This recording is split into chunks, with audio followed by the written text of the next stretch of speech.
Are you ready to maximize fall and take your fears head on? Well, here I'm going to share with you 9 ways to maximize this season and make the most out of your fall.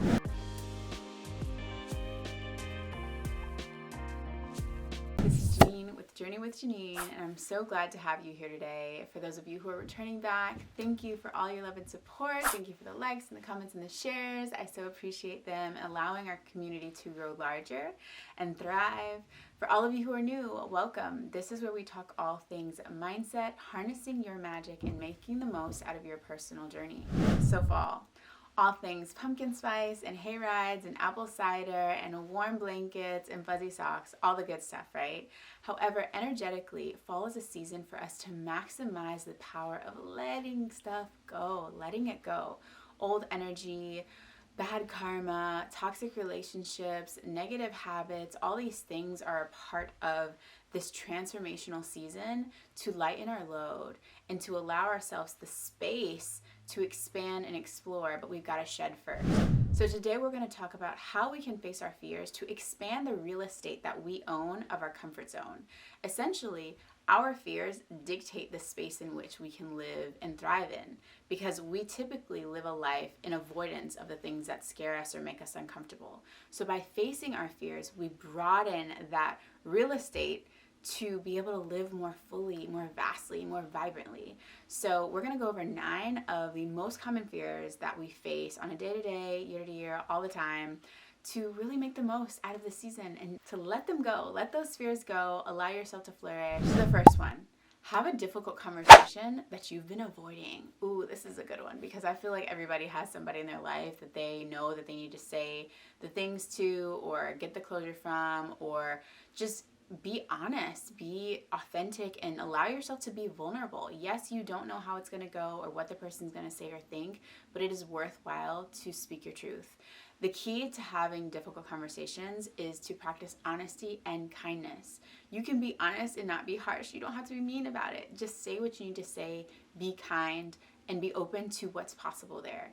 The thing is, when we don't speak our truth, we keep all of that energy within us, and it can build up and just create issues later down the road for ourselves, for those relationships that we are connected with, and for our outer experience. The energy shifts, it changes.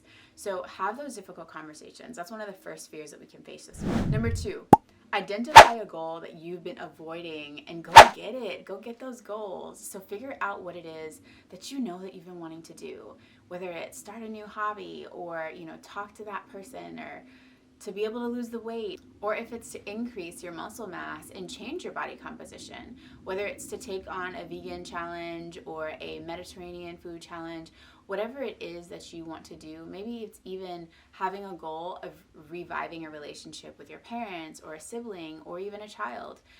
Think about the goals that you have that you've been putting off because you feel like there's not enough time, because you feel like it's not the right time, because you feel like you're not ready. Readiness is a decision. Lean into it, accept the challenge, and go get those. Number 3, allow change to occur in an area of life that scares you. So this change could be anything from routine, changing up your routine. A fall is a great time to change your routines and slow down a little bit. Identify how you can create a slower morning. Stop the rush. Allow more spaciousness in your morning time, and also allow more spaciousness in your evening so that you can settle down and just feel the luxury of taking your time. That's really such a gift. So think about how you can create freedom and space in your day, in your routine, to allow that. You can also change it up from a career standpoint. Maybe it's time for you to shift gears and do something different. Change what you do in your relationship. Change the way that you interact with someone that you care about, and elevate the spaces in which you occupy. Change often makes us super uncomfortable, so allowing ourselves the permission to get comfortable with this and create a new and different relationship with change can really allow us to just when we get comfortable with change and allow ourselves permission to dance with change instead of avoiding it and hiding from it, we can navigate life so much more easily and fluidly. We accept that one of the things in life that we can almost guarantee is change. So why not create a happy, healthy relationship with it? Embrace change. Identify the lessons that are learned. Identify the strengths that you may acquire and the way that it can transform your life in a positive way. Number 4, spend a week or a day in solitude. So many people have a hard time with loneliness. Feeling lonely can make us feel really uncomfortable. Having to sit with yourself and be with the thoughts and the feelings that maybe you've pushed away and avoided and delayed having to deal with. Having that time in solitude and maybe pairing it with really intentional activities that you do with yourself to rekindle the spark in that relationship, that interpersonal relationship, and heal maybe some of those internal wounds of why you have difficulty with solitude can be really helpful in just allowing you to be better in your body, better in your mind, better in your spirit, and you're going to show up brighter and more fully in the spaces in which you occupy, with your relationships, with your workspace, with the people that you love, and with your dreams and your goals. So get curious about what solitude can look like for you. Get curious about what your relationship with being lonely is. Do you identify being by yourself as being lonely, or do you see it as solitude? And how can you make it special and sacred?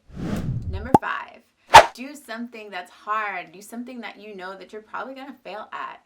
Facing failure head on is such a great exercise and practice. One, it deflates the negative components of our ego because we're able to come to terms with the parts of us that are not excellent.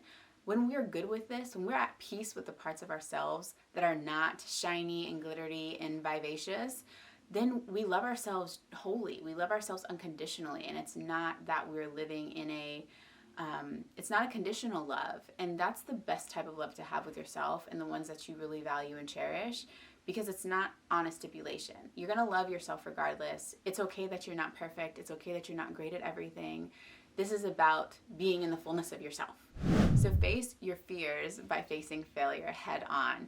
This could look like, if you know that you really kind of like bowling, but you're sucky at it, go do it. Go join a bowling league or something and get good at something. Learn how to play that instrument you've always been wanting to play. Even though you may suck the first day of practice, it's okay.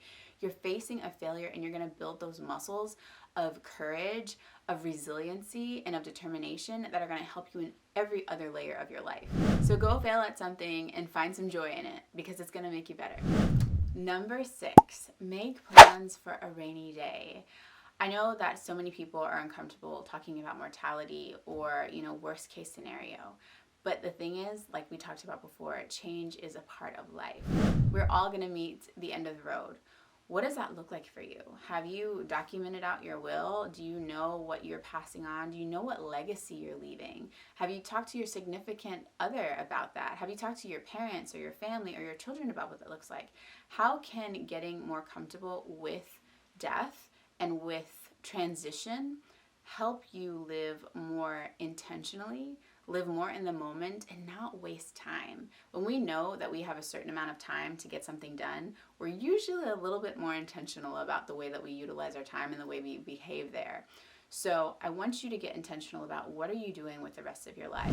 I was listening to something the other day, and this gentleman shared the benefit of, instead of counting the years, count the moments, count those memorable moments that we really cherish. So instead of thinking, oh yeah, I'll probably live until I'm 82, so I've got 60 years. 60 years sounds really different from having 60 birthdays left.